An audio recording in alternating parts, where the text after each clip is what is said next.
Welcome everyone to another edition of the Highball Advisors Railroad Retirement Mailbag. My name is John McNamara of Highball Advisors, and today's question comes in from a Julie D, and she asks, my husband is 52 and has 30 years of employment with the railroad. He is still working. I am 60 and we have been married 30 years. Can I collect my spousal benefits now, or do I have to wait until he is 60?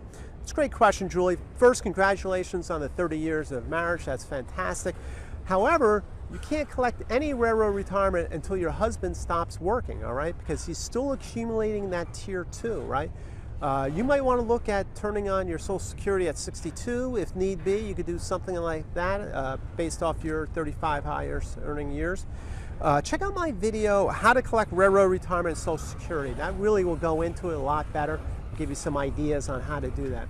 So I hope you found this helpful. Railroaders, please send in your questions. I'll shoot a video on that if it works out. Share this with other railroaders. I'm getting a lot of great feedback that they're getting a lot of help from these answers. And subscribe to the YouTube channel. So until next time, everyone, please stay safe, stay on track, and take care. So long, everybody. Bye.